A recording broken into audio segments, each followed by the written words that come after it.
Hello जी।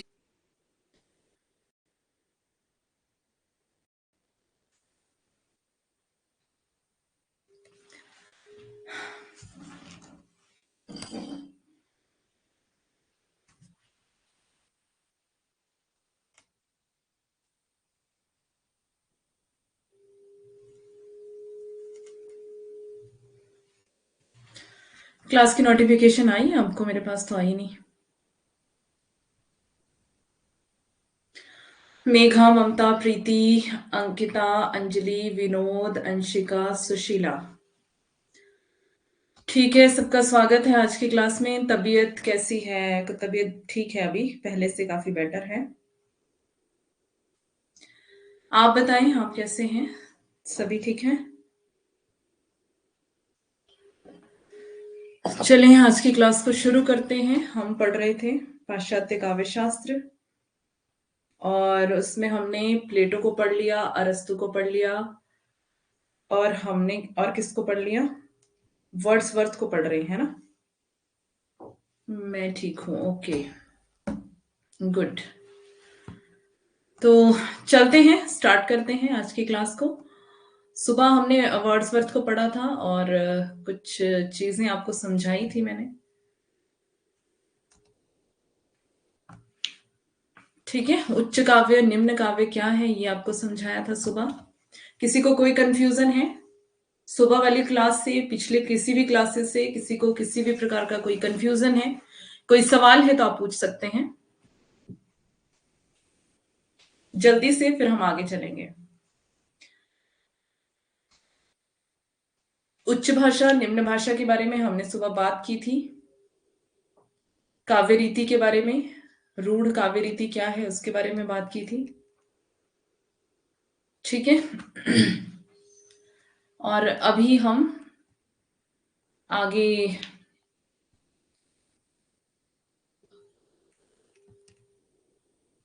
यहां से start करेंगे ना? यहीं से पढ़ना है ना? Good evening ma'am, good evening.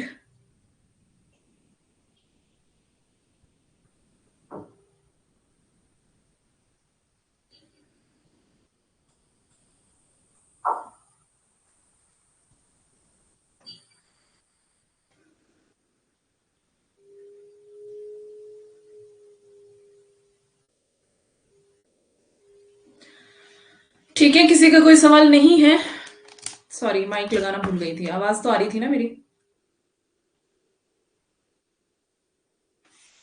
चले, हम यहां से पढ़ना शुरू करते हैं।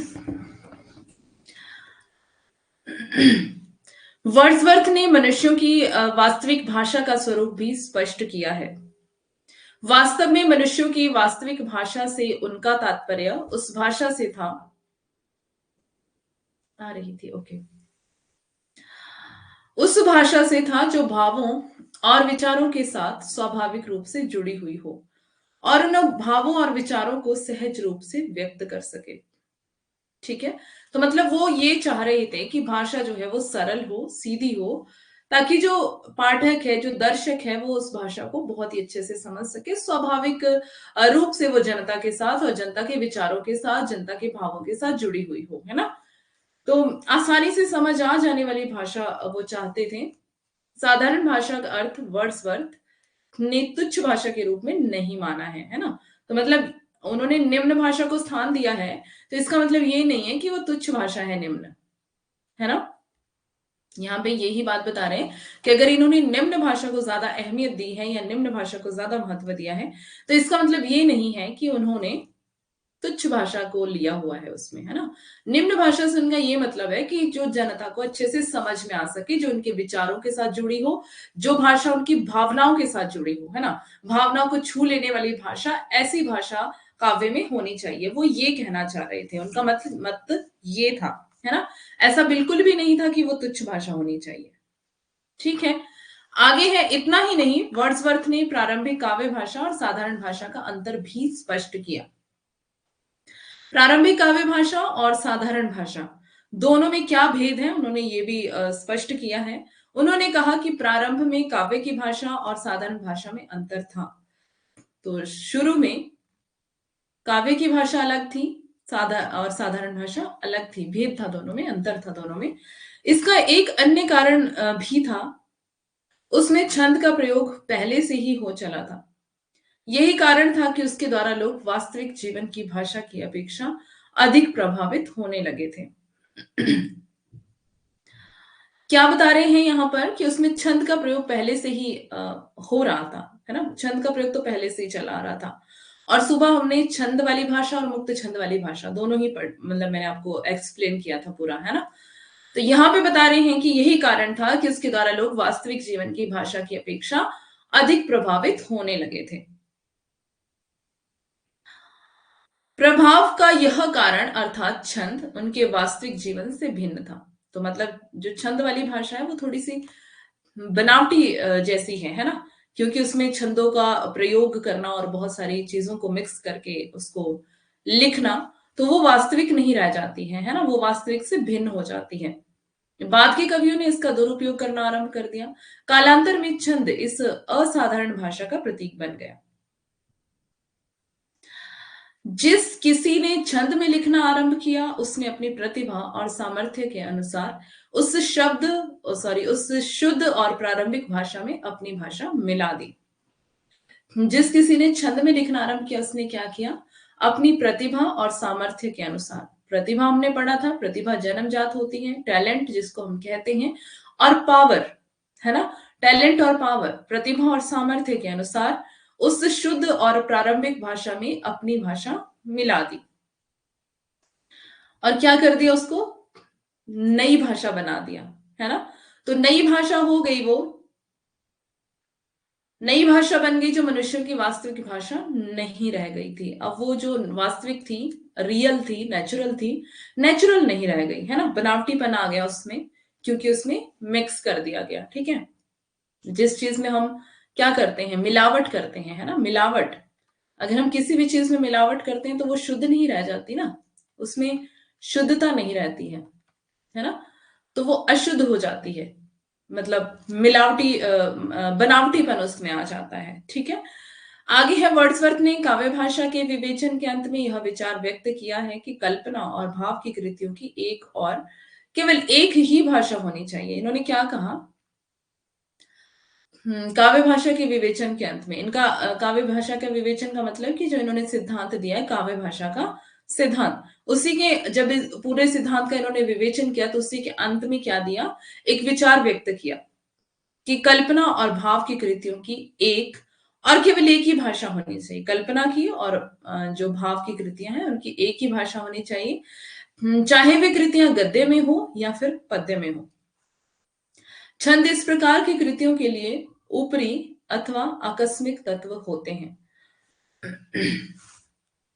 अब इसके गुण देखते हैं, काव्य भाषा के गुण। इन्होंने जो काव्य भाषा सिद्धांत दिया उसके गुण क्या हैं? वर्ड्सवर्थ ने जिस प्रकार काव्य की वस्तु साधारण जीवन से ली है, उसी प्रकार उसने भाषा भी वहीं से ग्रहण की है। कहां से? साधारण जीवन से, है ना? जन साधारण से। भाषा भी वहीं से ग्रहण की और काव्य वस्तु भी वहीं से ग्रहण की। उनकी दृष्टि में भाषा में भी कुछ गुण अपेक्षित होते हैं। इस संबंध में उन्होंने लिखा है कि इन मनुष्यों का संपर्क उन सर्वोत्तम वस्तुओं से रहता है जिनसे भाषा का सर्वोत्तम अंश उपलब्ध होता है। इन मनुष्यों का संपर्क उन सर्वोत्तम वस्तुओं से रहता है जिनसे भाषा का सर्वोत्तम अंश उपलब्ध होता है। अपने सामाजिक स्तर और अपने परिचय की संकीर्ण परिधि तथा समानता के कारण वे सामाजिक कृत्रिम प्रदर्शनों के वश में अपेक्षाकृत कम रहते हैं। इसके कारण वे अपनी अनुभूतियों और विचारों को सहज रूप से व्यक्त करते हैं, मतलब अपने अनुभूतियों और विचारों को आसानी से वो व्यक्त कर सकते हैं। इसलिए बार बार अनुभवों तथा नियमित अनुभूतियों से उत्पन्न होने वाली यह भाषा कवियों द्वारा निर्मित समृद्ध भाषा की अपेक्षा अधिक स्थायी और दार्शनिक भाषा हो जाती है। तो ये क्या कह रहे हैं कि जब बार बार, क्योंकि जिस व्यक्ति को अनुभव हो जाएगा, है ना, अनुभूतियों और विचारों को सहज रूप में व्यक्त करते हैं यहां से, कि बार बार अनुभवों तथा नियमित अनुभूतियों से। तो मतलब क्या है कि जब कोई भी काम हम बार बार करते हैं तो उसका क्या हो जाता है? हमें अनुभव होता रहता है हमें, है ना? एक्सपीरियंस जिसको हम बोलते हैं, एक्सपीरियंस हो जाता है। तथा नियमित अनुभूतियां, है ना? नियमित मतलब हर हर दिन हम नई-नई चीज़ों का अनुभव करते हैं। आप कोई भी काम करते हैं, मान लो आप पढ़ा रहे हैं, है ना? तो आपको क्या होगा, पढ़ाते-पढ़ाते धीरे-धीरे, धीरे-धीरे आपका अनुभव बढ़ता जाएगा, है ना? और आप और ज़्यादा अनुभवी होते जाएँगे और नियमित हर दिन आप वही काम कर रहे हैं, तो क्या होगा, अलग-अलग अनुभूतियाँ आपके अंदर उत्पन्न होगी और क्या होगा, आप नई-नई चीज़ों को सीखेंगे, है ना? तो यहाँ पे बता रहे हैं, यहाँ पर कवि की बात चल रही है, तो जो कवि होता है, वो क्या करता है, बार-बार जिन अनुभवों और विचारों को प्रयोग कर रहा है, बार-बार प्रयोग में ला रहा है अपनी कविता में, तो क्या हो रहा है, नियमित जो अनुभूतियाँ हैं, उत्पन्न हो रही हैं, है ना? और नई-नई बातें नए-नए थॉट्स, नए-नए आइडियाज़, नए-नए विचार माइंड में आ रहे हैं, अनुभव भी बढ़ता जा रहा है, तो उसके आधार पर जब लेखक या कवि लिखना शुरू करता है, तो एक जो भाषा है वो कैसी निर्मित होती है? समृद्ध भाषा, है ना? एक शुद्ध लेवल की, एक ऊँचे लेवल की भाषा निर्मित हो जाती है। अच्छी-अच्छी मतलब उसमें जो सुधार आने शुरू हो जाते हैं और एक दिन आता है जब वो बिल्कुल परफेक्शन पर पहुँच जाती है भाषा, है ना? तो बता रहे हैं कि समृद्ध भाषा की अपेक्षा स्थायी हो जाती है वो, है ना? टिकी रहने वाली और दार्शनिक भाषा हो जाती है। डॉक्टर कृष्ण देव शर्मा ने वर्ड्सवर्थ की काव्य भाषा एवं शैली के विषय में अपने विचार प्रकट करते हुए लिखा है कि वर्ड्सवर्थ ने प्रचलित शैली और रूढ़ भाषा को अनुपयोगी मानकर उसका विकास व्यक्तिवाद और भावात्मकता के आधार पर किया। प्रचलित शैली जो चली आ रही थी पहले से ही और रूढ़ भाषा को अनुपयोगी मानकर, रूढ़ भाषा मैंने आपको सुबह समझाया था कि जो चली आ रही है भाषा, मतलब जो कुछ जो शब्द होते हैं जिनको हम प्रयोग करते रहते हैं, करते रहते हैं, करते रहते हैं और वो शब्द जो है वो रूढ़ हो जाते हैं, है ना? तो वैसे ही भाषा भी जो है बार-बार प्रयोग करके क्या हो जाती है, रूढ़ हो जाती है। तो उस भाषा को इन्होंने क्या माना? अनुपयोगी। इन्होंने कहा कि वो जो रूढ़ हो चुकी है भाषा, वो किसी काम की नहीं है। जो सदियों से प्रचलित है भाषा, वो किसी काम की नहीं है ना? अब क्या करना होगा हमें? काव्य में नयापन लेकर के आना होगा। जैसे मैंने आपको सुबह बताया था कि ये काम वर्ड्सवर्थ ने किया है पाश्चात्य में, है ना? और वैसा ही काम किसने किया है? अगर हम हिंदी में देखें, तो किसने किया है? निराला ने और अज्ञे की बात मैंने आपको सुबह बताई थी, है ना? और भी बहुत सारे हैं जिन्होंने नयापन लेकर के आया हिंदी साहित्य में, है ना? जो नयापन लेकर के आए हैं हिंदी साहित्य में और भी बहुत हैं। लेकिन यहाँ पर हम पाश्चात्य की बात करें तो वर्ड्सवर्थ ने ही यहाँ पर नएपन की शुरुआत की है। इन्होंने जो पुरानी रूढ़ियाँ थी या रूढ़ भाषा हो चुकी थी और जो शैली जो पहले से चली आ रही थी, उसको इन्होंने क्या माना? अनुपयोगी, कि वो किसी काम की नहीं है।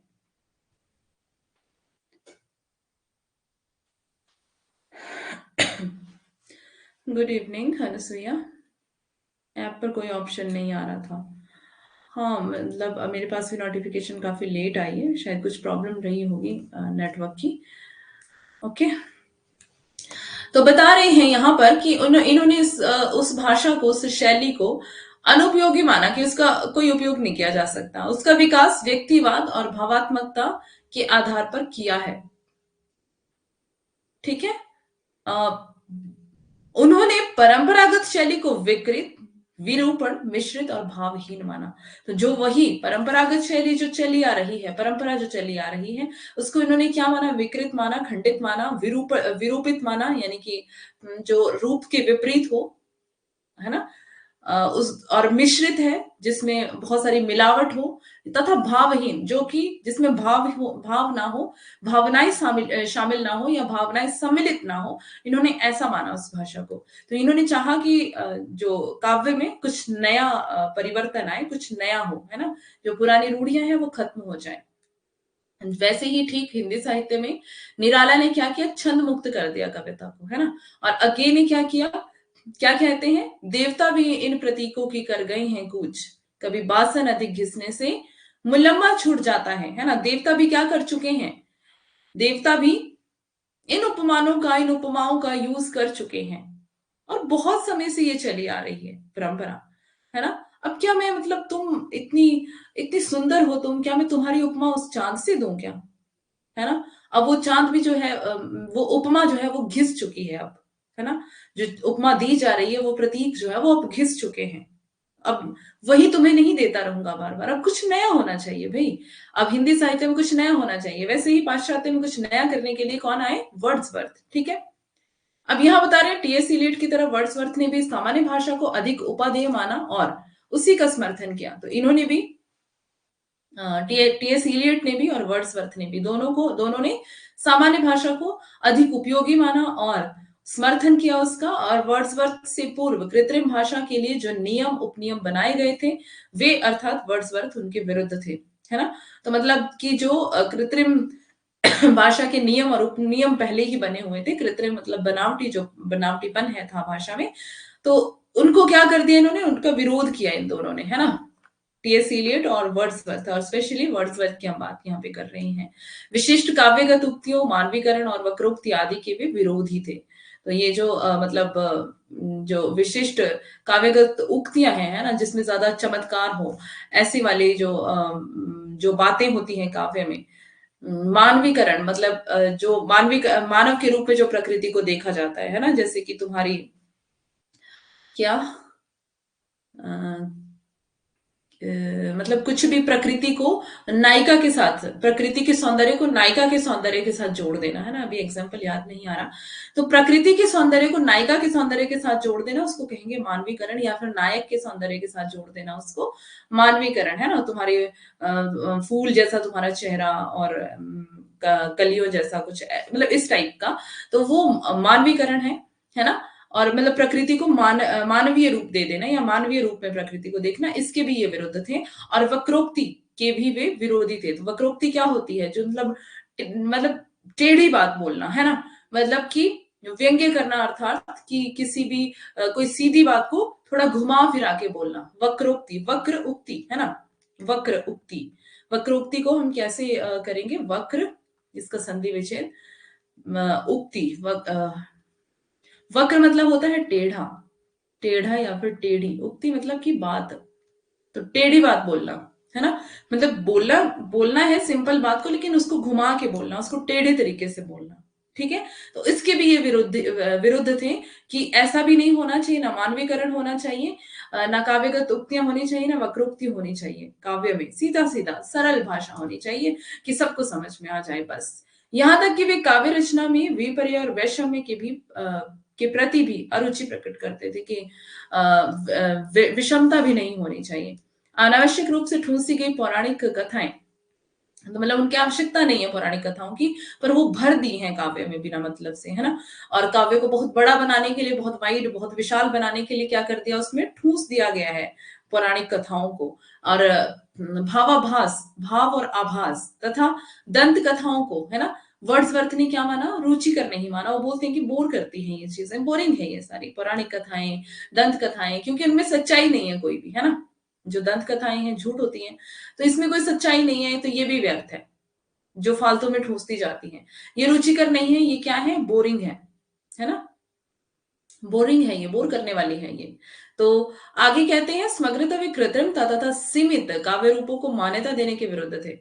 तो मतलब वही बनावटीपन और जो सीमित काव्य रूप है, जो एक लिमिटेड उसमें रहता है, बंधनों में रहता है ना, जो काव्य, कि भाई यही रीति को अपनाना है। सीमित मतलब वही बंधनों में है कि इसी रीति को अपनाना है और इसी रीति में चलना है, इसके आगे नहीं जाना है। वही जो परंपरा चली आ रही है उसी में रहना है, और परंपराओं को तोड़ना नहीं है, कुछ नयापन लेकर के नहीं आना है। तो इस चीज को इन्होंने क्या किया? विरोध किया इन चीजों का, कि काव्य रूपों को मान्यता देने के विरुद्ध में थे ये। बनावटीपन भी इनको नहीं चाहिए था, और जो सीमित काव्य रूप था वो भी नहीं चाहिए था इनको कविता में। ठीक है। काव्य की शैली के संबंध में भी वर्ड्सवर्थ ने आपत्तियां उठाई हैं कि शैली भी जो है, शैली से भी ये सेटिस्फाई नहीं थे, तो इसलिए इन्होंने उसमें भी आपत्तियां उठाई हैं और इन्होंने उसका भी विरोध किया है। इतना सब कुछ होते हुए भी वर्ड्सवर्थ ने काव्य में कृत्रिमता की अपेक्षा सरल भाषा के प्रयोग पर ही विशेष बल दिया है। तो मतलब इतनी सारी बातें कर दी, फिर भी वर्ड्सवर्थ ने काव्य की कृत्रिमता यानी कि बनावटीपन की अपेक्षा किसको महत्व दिया? सरल भाषा प्रयोग पर विशेष बल दिया, और सरल भाषा प्रयोग को ही इन्होंने महत्व दिया। ठीक है। गुड इवनिंग आरती, लेट हो गई, हाँ जी। वर्ड्सवर्थ का काव्य भाषा सिद्धांत मतलब हम पढ़ ही रहे हैं। ठीक है। वर्ड्सवर्थ गद्य और पद्य की भाषा में अंतर नहीं मानते। अब आपने एक तरफ पढ़ा होगा कि अंतर मानते हैं, दूसरी तरफ आप पढ़ रहे हैं कि अंतर नहीं मानते, है ना? तो ये अपने ही विचारों में बाद में खुद ही उलझ जाते हैं बाद में, और बहुत सारे आलोचक इनकी आलोचना भी करते हैं इस बात को लेकर के। मेहमान आ गए थे। ओके, ओके, कोई बात नहीं। मेहमान भी समय असमय आ जाते हैं ना। चले, अटेंड तो करना ही पड़ता है अगर आप घर पे अकेले हैं तो। ओके। गद्य की भाषा पद्य में परिवर्तित हो सकती है, ऐसा बता रहे हैं। वर्ड्सवर्थ गद्य और पद्य की भाषा को एक मानते थे। अब देखो, अंतर नहीं मानते, एक तरफ ये ऐसा कह रहे हैं, दूसरी तरफ ये कह रहे हैं कि गद्य और पद्य की भाषा को एक मानते थे, है ना? अंतर नहीं मानते और एक मानते थे तो एक ही बात है, बट हमने पीछे पढ़ा था इनके बारे में ऐसा कि ये अंतर मानते हैं, ठीक है? तो मतलब इस बात को लेकर के इनका मतलब काफी मतभेद रहा और आलोचकों ने इनकी आलोचना भी की। खैर, हम उस बारे में बात नहीं करेंगे। आपको ध्यान रखना है बस ये कि ये गद्य और पद्य की भाषा में अंतर नहीं मानते थे। ये सवाल आपको पूछा जाए तो आपको यहाँ पे वर्ड्सवर्थ का नाम याद रखना है, ठीक है? कल 2 घंटे की क्लास होगी आपकी सुबह, वहां उसमें मैं आपको ट्रिक्स के साथ ये सारा याद करवाऊंगी। सबके जो जितने भी पाश्चात्य काव्य शास्त्री हैं, ठीक है, उनके नाम, नाम और साथ में उनका जो समय है ना, उनका समय, समय बोले तो मतलब क्रम से उनको लगाना, ठीक है? तो कल की क्लास इंपॉर्टेंट रहेगी क्योंकि पाश्चात्य काव्य शास्त्र जो है इसमें जो लेखक हैं इनके नाम थोड़े से टफ होते हैं, इनकी रचनाओं के नाम थोड़े से टफ होते हैं। तो हमें कुछ ऐसी स्टोरी बना करके याद करना होता है जिससे कि हमें भूले ना और वो स्थायी रूप से हमारे दिमाग में बैठ जाए कि हम एग्जाम में अच्छे से उन चीजों को हैंडल कर सकें, है ना? तो एक स्टोरी टाइप आपको बना करके मैं दूंगी कल की क्लास में। तो कल की क्लास कोई भी मिस ना करे, सुबह 2 घंटे की क्लास होगी आपकी। गद्य और पद्य की दोनों भाषाओं में भी अपेक्षाकृत गद्य की भाषा को ही उन्होंने महत्व प्रदान किया है। तो बता रहे हैं कि गद्य और पद्य की दोनों भाषाओं की अपेक्षा गद्य की भाषा को इन्होंने ज्यादा महत्व दिया। ये भी आपको याद रखना है कि कौन सी भाषा को इन्होंने ज्यादा महत्व दिया है, गद्य की भाषा को या फिर पद्य की भाषा को। तो वहां पे आपको ध्यान रखना है कि गद्य की भाषा को इन्होंने ज्यादा प्रमुखता दी है, महत्व दिया है।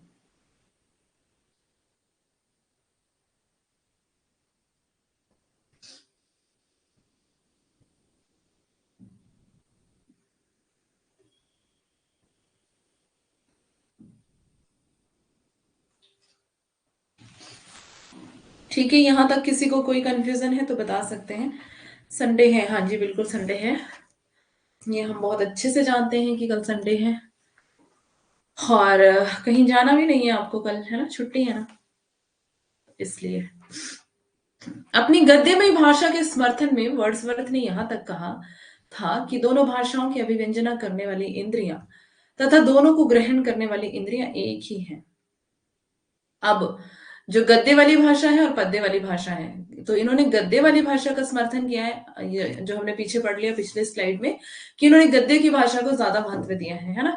तो इन्होंने गद्य की भाषा के समर्थन में क्या कहा कि दोनों भाषाओं की अभिव्यंजना करने वाली इंद्रियां तथा ग्रहण करने वाली इंद्रियां दोनों क्या हैं, एक ही हैं, और इनका राग और रुचि दोनों परस्पर समान है, ठीक है? जन साधारण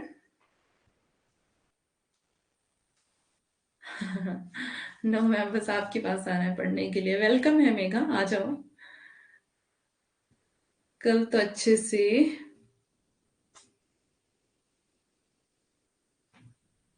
ठूस कर आना पड़ेगा, तो आप पास में रख लेना ना अपने खाने खाने पीने का सामान, भंडार भर के, है ना? खाते रहना, पढ़ते रहना, ठीक है?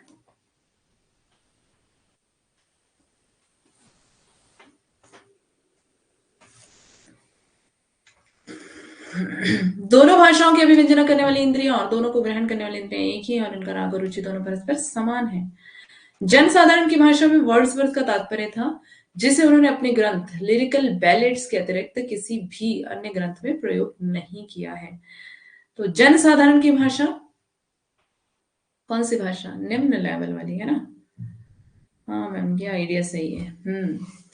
आपके तो मजे है ना, आप लोग तो खा सकते हो आराम से क्लास में बैठे बैठे। अब मैं खाऊंगी तो कितना बुरा, मतलब ऑड सा लगेगा। वैसे बहुत टीचर्स मैंने देखे ऑनलाइन क्लास में खाते हुए, पूरा भूखड़ की तरह भरते रहते हैं पेट, और पता नहीं इतना कैसे खा लेते हैं मतलब बहुत टीचर्स को मैंने ऐसा देखा है, बट अजीब कितना लगता होगा, मुझे तो पानी पीते बड़ा अजीब लगता है। तो आपका तो ये है कि कैमरा सामने नहीं है तो आप आराम से खा सकते हो, है ना। मैं आपको देख नहीं पाऊंगी, आप एक दूसरे को देख नहीं पाएंगे, कोई भी आपको नहीं देख रहा होगा सिवाय गॉड के, है ना। तो आप तो खा ही सकते हो। उन्होंने अपने ग्रंथ लिरिकल बैलेट्स के अतिरिक्त किसी भी अन्य ग्रंथ में ये प्रयोग नहीं किया है। कौन सी भाषा? जनसाधारण वाली भाषा, है ना। तो वर्ड्सवर्थ और किसने मिलके लिखी है ये लिरिकल बैलेट्स? कॉलरेज, ठीक है, सॉरी, कॉलरेज और वर्ड्सवर्थ के सहलेखन में है ये, ठीक है।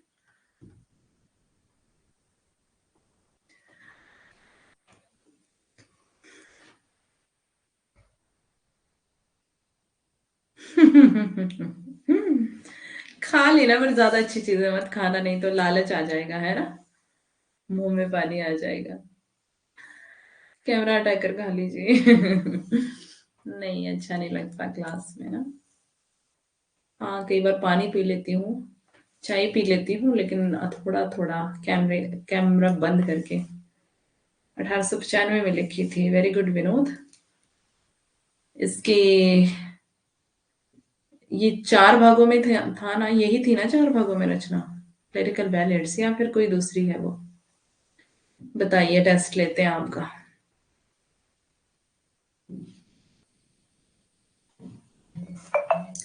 4 भागों में यही प्रकाशित हुई थी या वो दूसरी थी?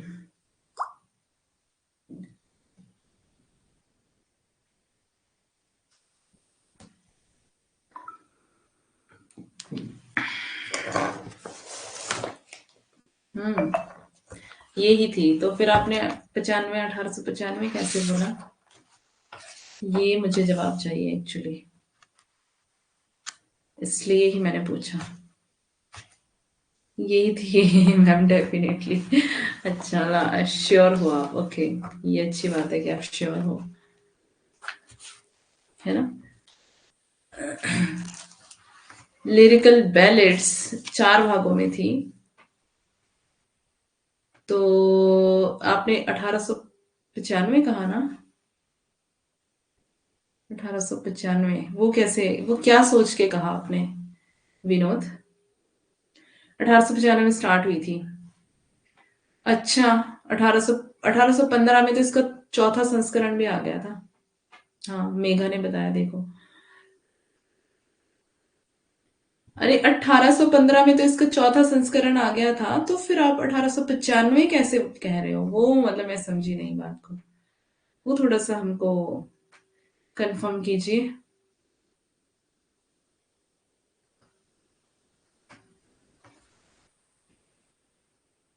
1795, हाँ, ये मैं मान सकती हूँ, ठीक है। तो थोड़ा सा गलती हो गई लिखते वक्त, बट कोई बात नहीं, हो जाता है। पहला 1798 में था, हाँ। तो इसके चारों जो संस्करण हैं उनके सबकी डेट्स आपको याद रखनी है, ठीक है। वर्ड्सवर्थ ने बाद में सुधार और परिवर्तन की बात भी कही है कि भाषा का चुनाव लोगों की वास्तविक भाषा से करना चाहिए। 1802, 1815, हाँ, अंशिका, गुड। यही जनसाधारण की भाषा का अर्थ है। इससे स्पष्ट होता है कि वे सामान्य भाषा को ज्यों का त्यों अपनाने के पक्ष में नहीं थे, वे उस भाषा में चुनाव करना आवश्यक समझते थे, ठीक है।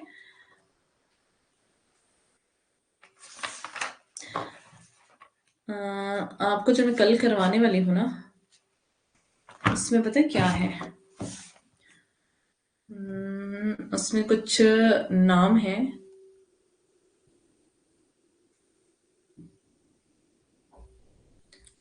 जो कि आपको यहाँ पे लिख देती हूँ। अरे यार,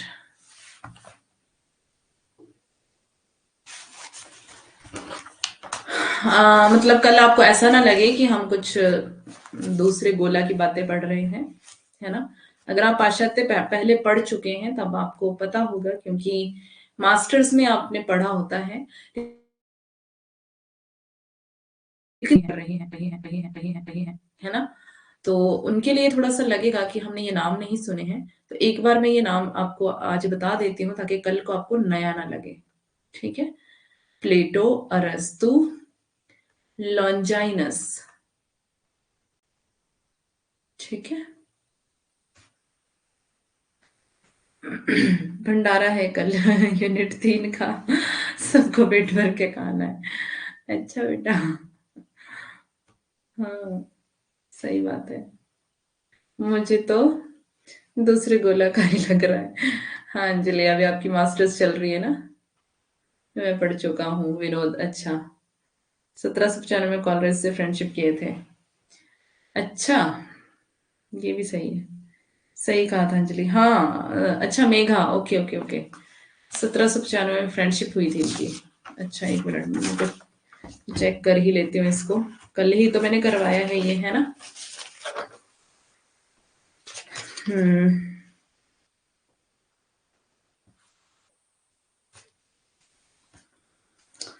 पोइट लॉरिएट की उपाधि इनको मिली थी।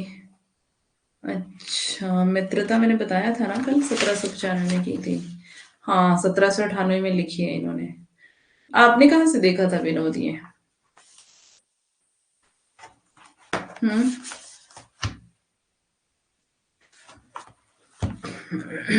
दांते। ऐसे ऐसे तो इनके नाम है। फ्रेंडशिप ही हुई थी। तो फ्रेंडशिप ही होएगी ना पहले, अब एकदम से मिलते ही थोड़ी भी लिखना शुरू कर देंगे वो। हम्म। दोस्ती होते होते और एक दूसरे को जानते समझते टाइम लगता है ना भाई। अंडरस्टैंडिंग होते टाइम लगता है ना। ऐसे थोड़ी एक ही दिन में सब हो जाता है। हम्म। तो फिर कैसे कह दिया कि 95 में लिखना शुरू कर दिया था इन्होंने? दांते, John Dryden, John Dryden, William Wordsworth. Wordsworth का पूरा नाम मैंने आपको कल भी बताया था। William Wordsworth. ठीक है। फ्रेंडशिप वाला याद रह गया था। ओके ओके ओके, देखा मैंने भी आपकी बात को सच मान लिया था। वो तो मेहरबानी मेघा की। कई बार, कई बार दिमाग से निकल जाता है ना। Samuel Taylor Coleridge. कॉलरेज का पूरा नाम है ये। ठीक है, टेलर आता है इनके नाम में। शायद टेलरिंग भी करते होंगे।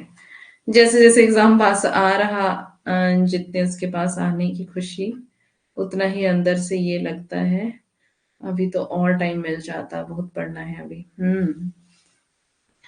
सही बात है। मेरा तो अपना ही गोला का लग रहा है, क्योंकि अभी मैं बहुत अच्छे से सर ने पढ़ाया था।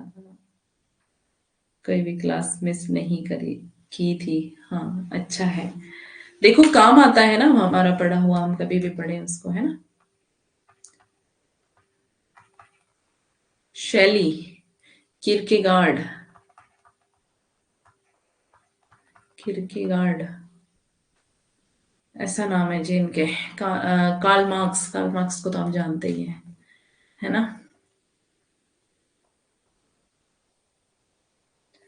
Karl Marx, Freud. फ्रायड का मनोविश्लेषणवाद भी पढ़ेंगे हम। मैम ये लिखूं? नहीं नहीं, इसको लिखना नहीं है, ये कल करवाऊंगी मैं। इनको याद करवाऊंगी आपको इससे, ये सीक्वेंस में लिख रही हूँ अभी। तो कल इसी सीक्वेंस में आपको याद करवाऊंगी, क्योंकि आपको ये आ सकता है, पेपर में आते हैं ना इसके, वो क्रम से लगाने के लिए आता है। तो इसको क्रम से लगाने के लिए आपको ये याद करवाना पड़ेगा, है ना। तो ये ट्रिक से याद करवाऊंगी बस। ये मैं इसलिए लिख रही हूँ यहाँ पे कि आपको कल ऐसा ना लगे कि हम कुछ नया पढ़ रहे हैं और ये नाम हमने नहीं सुने हैं। जैसे भारतीय काव्य शास्त्र में भी मैंने कुछ चीजें आपको ऐसे करवाई थी, तो अंकिता को बहुत प्रॉब्लम हुई थी समझने में, है ना अंकिता, कि शायद पहले पढ़ा नहीं था इसलिए। बेनेडेटो क्रोचे, क्रोचे का पूरा नाम बेनेडेत्तो क्रोचे। वैसे हम क्रोचे ही पढ़ते हैं, क्रोचे का अभिव्यंजनावाद। इनके जो जो वाद हैं, जो सिद्धांत हैं, वो आपको अलग से याद रखने पड़ेंगे, ठीक है, किसने कौन सा दिया है। Thomas Stearns Eliot, Thomas Stearns Eliot, Eliot इनका पूरा नाम इलियट है, ठीक है। John Crowe Ransom, John Crowe, देखो क्रो भी आता है इनके नाम में, है ना, ऐसे ऐसे तो इनके नाम है। रैंसम, किसी के नाम में टेलर है, किसी के नाम में क्रो है। तो चले, अंग्रेज हैं बेचारे। ईवर आर्मस्ट्रॉन्ग रिचर्ड्स, रिचर्ड का पूरा नाम है ईवन आर्मस्ट्रॉन्ग। इनके आर्म बहुत स्ट्रॉन्ग थी। Even Armstrong Richards. रिचर्ड्स किस नाटक में पात्र हैं? नाटक में या उपन्यास में है, जल्दी बताओ। सार्त्र, ये ऊपर इधर ही लिख दो, सार्त्र। ये इतने हम कितने हैं ये? 16 होने चाहिए। Good evening ma'am. चंदन वाला रास के रचनाकार कौन है मैम? शीला, बहुत दिनों बाद क्लास में आई हो। चंदन वाला रास, नाम याद नहीं आ रहा, ऑप्शन है, ऑप्शन देख के बता दूंगी, अभी याद नहीं आ रहा। हाँ मैम, मुझको तो ये यूनिट भी कभी समझ ही नहीं आती, बस तभी थोड़ी थोड़ी हुई है, थोड़ा तो आया पहले तो यूनिट मुझे मंगल ग्रह से आई हुई लगती थी। हाँ कोई बात नहीं, अभी टाइम कम था। मैं अभी जब हमारा बैच स्टार्ट होगा ना, इसको मैं और आसान तरीके से आपको समझाऊंगी। जब बैच स्टार्ट होगा, वैसे भी हमें डेमो क्लासेस देनी होती हैं यूट्यूब पर, है ना, तो डेमो क्लासेस में ही आपको मैं बहुत अच्छे से इसको करवा दूंगी कि आपको दोबारा कभी प्रॉब्लम नहीं होगी जब हमारा नया बैच स्टार्ट होगा, ठीक है। तो तब इसको फिर से करवा दूंगी, आपके काम आएगी असिस्टेंट प्रोफेसर में, आगे भी काम आएगी, फिर आप सीख लेना इसको अच्छे से, ठीक है। अभी 16 होने चाहिए, 1 2 3 4 5 6 7 8 9 10 11 12 13 14 15 16 सब, ठीक है। आसगु, चंदन वाला रास, आसगु कवि, हाँ ठीक ठीक ठीक, चंदन वाला रास के कवि आसगु, हाँ मुझे याद नहीं आ रहा था ना एकदम से नाम, तो ऑप्शन देख के थोड़ा याद आ जाता है। ये है, ये 16 के 16, कल आपको याद करवाऊंगी। नहीं मतलब मैं ये नहीं कह रही कि आप वापस यहाँ मिलेंगे मुझे, और मैं बिल्कुल भी ये नहीं कहूंगी, बट आपको वापस आना तो पड़ेगा ही ना। अभी सिर्फ जेआरएफ से तो काम नहीं चलेगा ना, है ना। जम्बू स्वामी रास के रचनाकार नहीं बताएं। अब ये जम्बू स्वामी इतना इंपॉर्टेंट नहीं है, इसको क्यों याद कर रहे हो आप, छोड़ो इसको। जम्बू स्वामी,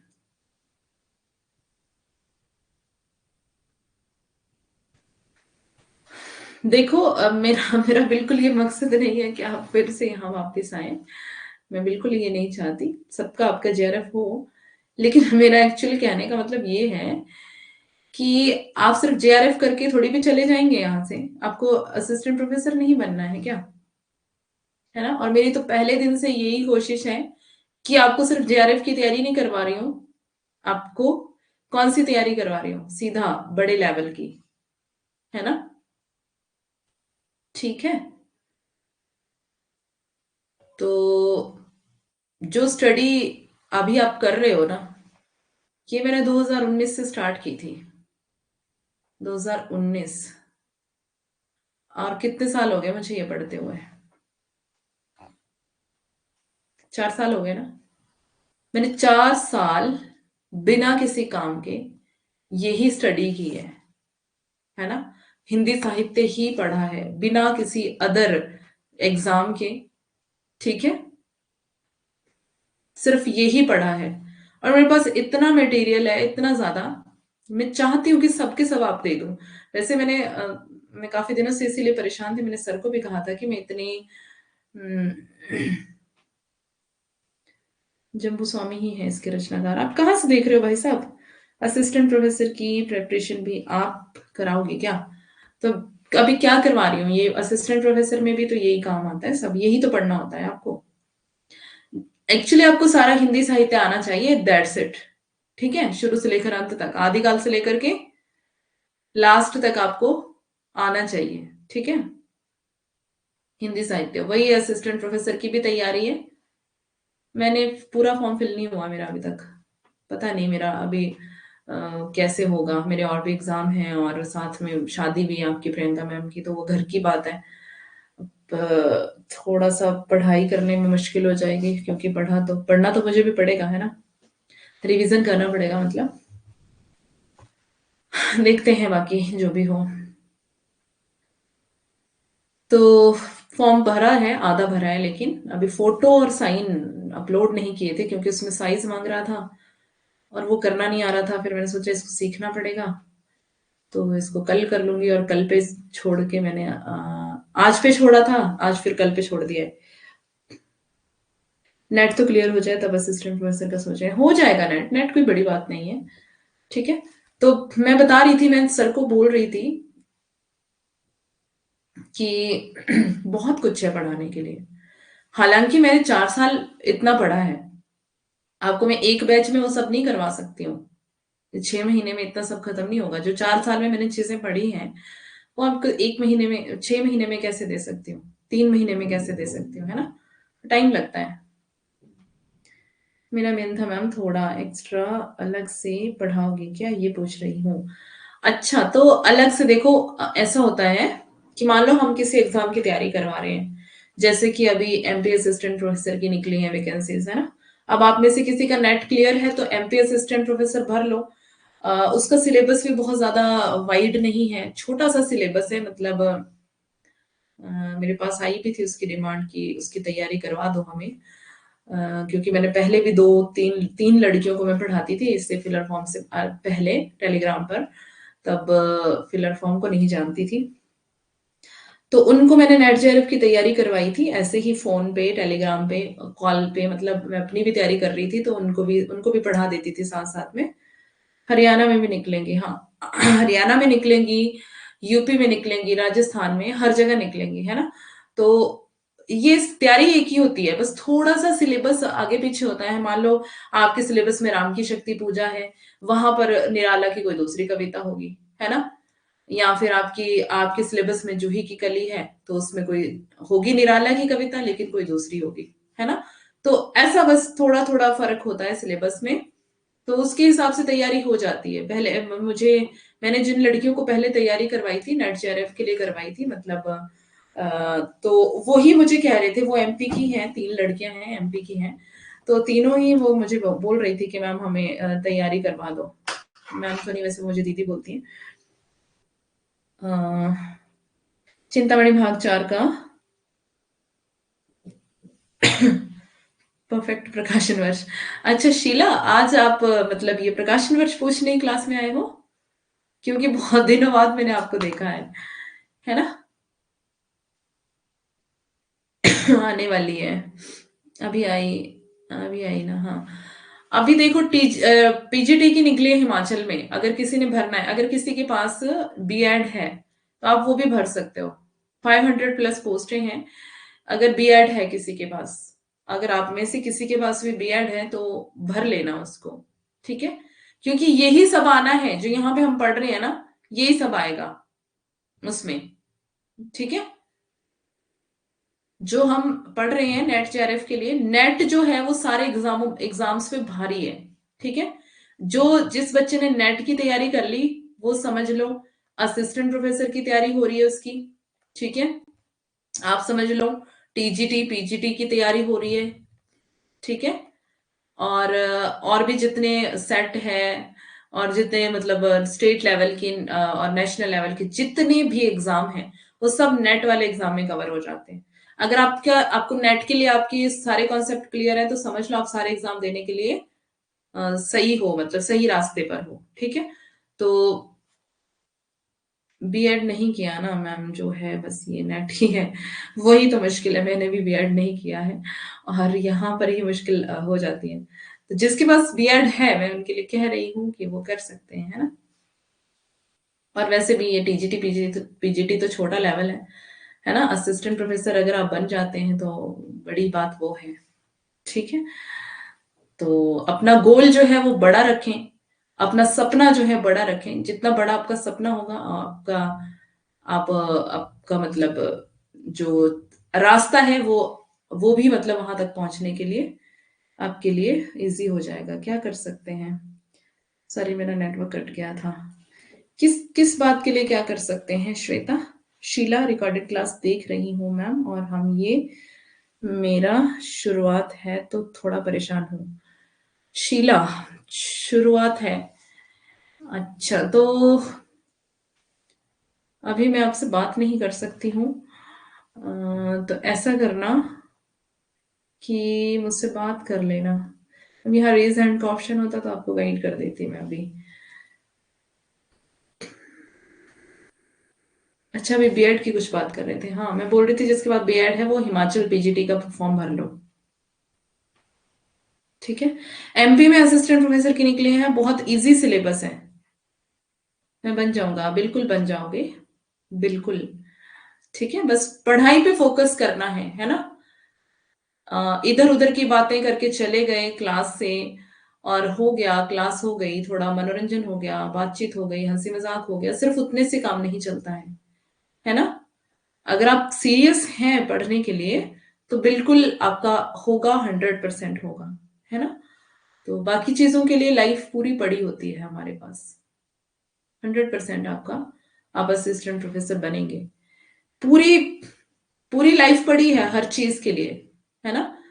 बस पढ़ाई के लिए यही टाइम है आपके पास।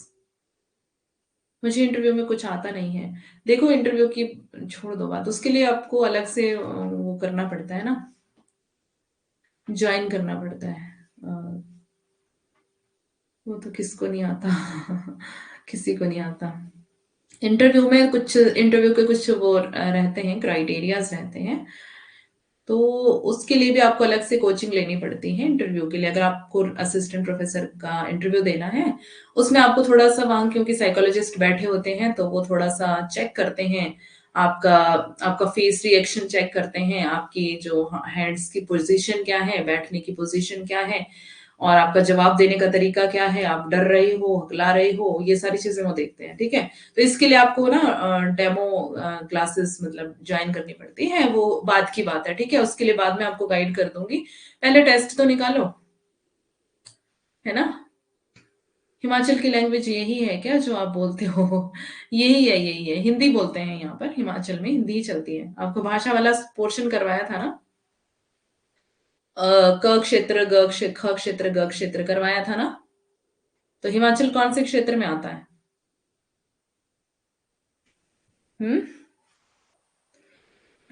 हिमाचल में पहाड़ी भाषा चलती है पर हिंदी से मिलती जुलती है। ठीक है, आपने दिया है इंटरव्यू? हाँ दिया है, बिल्कुल दिया है।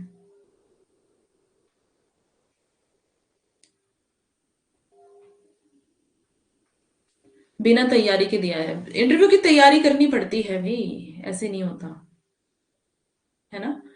टेस्ट निकालो पहले, उसके बाद आपको उस हिसाब से गाइड करूंगी। अभी फिलहाल अपना फोकस जेआरएफ पे रखो।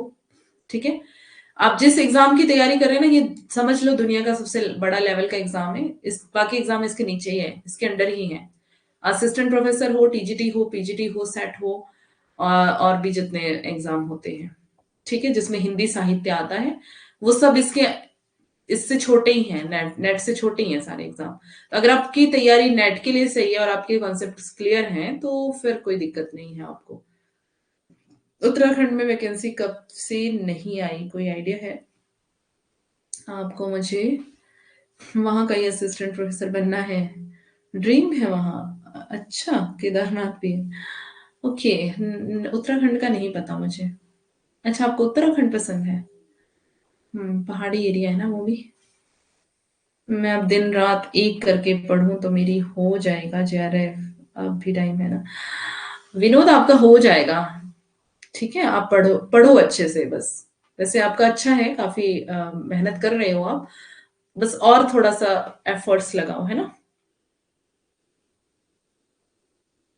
इसलिए तो मैम आप पढ़ाते हो तो समझना आसान हो जाता है, क्योंकि भाषा बिल्कुल सेम है। हम्म। सॉरी मैम, एक और क्वेश्चन, हिंदी आलोचना हम नहीं समझ पा रहे। अच्छा, केदारनाथ है इसलिए पसंद है, ओके। हिंदी आलोचना नहीं समझ पा रहे हैं। ओके, तो इसके लिए अलग से क्लास लेते हैं फिर, है ना शीला। जो आप नहीं समझ पा रहे हैं इसके लिए एक क्लास कर लेंगे, कोई बात नहीं। और कोई रीजन नहीं है, ओके। हम्म। हिंदी आलोचना आपने कहाँ से पढ़ा था शीला?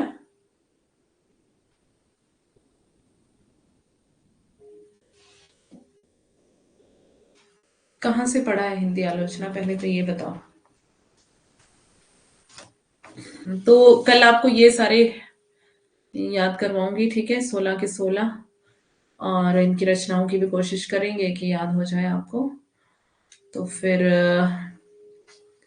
आपके लिए आसान हो जाएगा, क्योंकि ये तो पूछा ही जाता है इसमें। ठीक है, बाकी टेंशन मत लो किसी भी चीज की। और हाँ, बात हमारी चल रही थी कि अंशिका कह रही थी आपको पक्का पता हम यहाँ वापस आएंगे। ऐसा बिल्कुल भी नहीं है, ना ही मैं ऐसा चाहती हूँ, और मुझे आपसे रिजल्ट चाहिए। ठीक है, तो ऐसे नहीं कि आप ऐसे ही उठ के आ जाएं। मुझे आपका नेट जेआरएफ क्लियर चाहिए, ठीक है। तो नेट जेआरएफ के बाद फिर आप यहाँ पे आओ असिस्टेंट प्रोफेसर की तैयारी के लिए। ठीक है, बाकी आगे आपको पीएचडी में एडमिशन लेनी है, उसके लिए भी एंट्रेंस टेस्ट होता है किसी किसी यूनिवर्सिटीज में।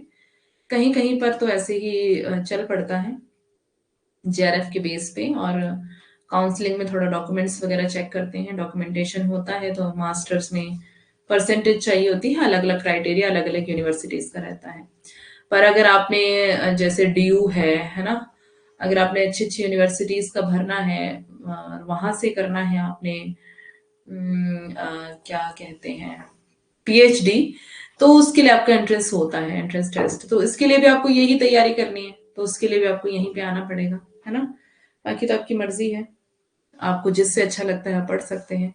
ठीक है, हिमाचल कोई टेम्पल हो महादेव का मैम बताइए आप, मैं वहां भी आऊंगी घूमने। देखो अंकिता, हिमाचल को देवभूमि कहा जाता है, ठीक है। हिमाचल जो है वो देवभूमि के नाम से जाना जाता है। देवभूमि, देवभूमि हिमाचल आपने सुना होगा। हिमाचल का नाम ही देवभूमि है।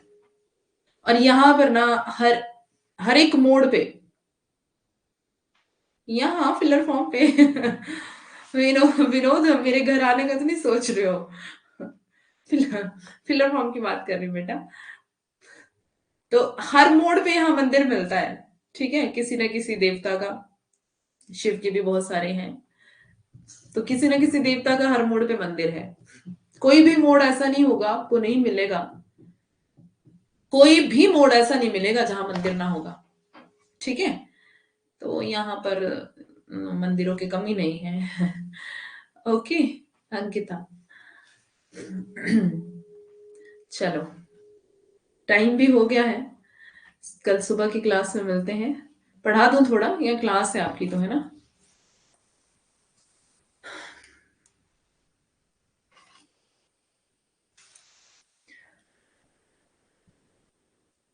नेट जेआरएफ करके पीएचडी में एडमिशन के लिए मतलब ट्राई करना है आपको, है ना। तो उसके लिए तैयारी में लग जाना, इसके बाद मतलब वैसे तैयारी सेम ही है, यही सब पढ़ना है आपको। फिर तो हिमाचल का ही भर देंगे। हिडिंबा मंदिर देखा था वहां। ये कहाँ पर है हिडिंबा मंदिर, अर्की में है क्या? कुछ याद तो आ रहा है मुझे।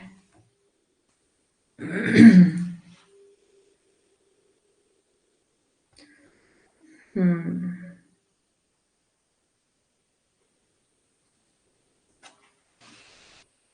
हाँ जी, कल मॉर्निंग में आपकी 7 बजे से 7 से 9 क्लास है, ठीक है, 2 घंटे। अच्छा, मनाली में है, ओके मैम, मुझे पीएचडी ही करना है। ओके अंजलि मैम, हमें तो अब लगता है कि अब बिल्कुल जीरो हूँ जेआरएफ के लिए। वो क्यों मेघा, ऐसा क्यों? अच्छा, आपने अरिहंत से पढ़ा है हिंदी आलोचना? तो अरिहंत तो बेटा गाइड है, उससे तो क्या ही समझ में आएगा आपको, है ना। गाइड क्या होती है? गाइड ना आपको सिर्फ गाइड करती है, सिर्फ उसमें ना सारी किताबों का निचोड़ होता है, और वो भी इतने जैसे पैराग्राफ में होगा, एक ही स्लाइड में, ठीक है। उससे क्या समझ आ जाएगा बताओ? आपको ना बुक्स पढ़नी पड़ती है, बुक्स जिसको पढ़ने से आप टालते हो, है ना। तो बहुत सारे टीचर्स बताते हैं शॉर्टकट, ये शॉर्टकट अप्लाई करो और हमारी क्लासेस देखो, कैसे नहीं होता आपका जेआरएफ, है ना। ऐसे कहते हैं ना टीचर्स, बहुत सारे यूट्यूबर्स, इससे बाहर कुछ नहीं आएगा। पढ़ती हूँ, भूल जाती हूँ। मैंने कहा था कि जब भूल जाते हैं तो लिख लिख के याद करो, जितना लिख के याद करोगे उतना आपके लिए फायदा होगा, है ना, भूलेगा नहीं। तो शॉर्टकट पढ़ाई के मामले में शॉर्टकट बिल्कुल मत अपनाओ, ठीक है। साल लग जाएगा कोई बात नहीं, लेकिन आपको ना जड़ से कॉन्सेप्ट क्लियर होंगे, और वही आपके लिए फायदा है। अगर आप ऊपर ऊपर से भागोगे तो जो शॉर्टकट है, शॉर्टकट में सफलता नहीं है, ठीक है। अगर सफलता एक बार मिल भी जाएगी तो आगे जाके फंस जाओगे। बुक की नेम बता दीजिए, बुक पे अलग से क्लास ले रखी है मैंने। जुलाई वाले सेशन में जाना, यूट्यूब पर लाइव क्लासेस में, यूट्यूब लाइव क्लासेस में जाना। यूट्यूब पे मैंने पूरी बुक्स की क्लास ले रखी है। 3 जुलाई से हमने स्टार्ट किया था, 3 जुलाई से, उसमें ही कहीं आगे, या फिर 1 अगस्त की क्लास है, ऐसे कुछ है वो, या जुलाई वाले सेशन में कहीं देख लेना, बुक्स पे ही है वो स्पेशल क्लास, ठीक है। जिसे साहित्य समझ नहीं आता वो हिंदी साहित्य का सरल इतिहास पढ़े। सरल इतिहास, हाँ सरल इतिहास भी मैंने आपको सजेस्ट किया है उसमें, है ना, तो वो पढ़ सकते हैं आप। बाकी ऐसा कुछ नहीं है, हिंदी साहित्य उतना भी टफ नहीं है, बस हम उसको उसका हवा बना देते हैं खुद ही, इतना ज्यादा मुश्किल नहीं है कुछ भी, ठीक है। तो हो जाएगा, थोड़ा सा मतलब कॉन्सेप्ट से समझने की कोशिश करो, शॉर्टकट शॉर्टकट मत ढूंढो।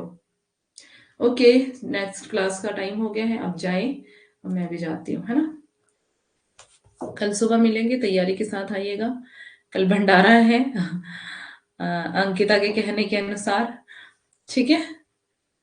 तो सबको न्योता है, निमंत्रण है। कार्ड भिजवाना पड़ेगा कि ऐसे ही चलेगा? हाँ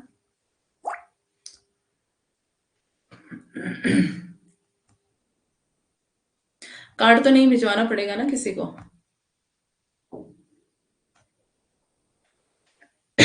चलो सॉरी, कल ट्रिक्स से याद करेंगे पाश्चात्य जितने भी आचार्य हैं, ठीक है। Bye, okay bye, thank you so much, most welcome, bye bye, take care.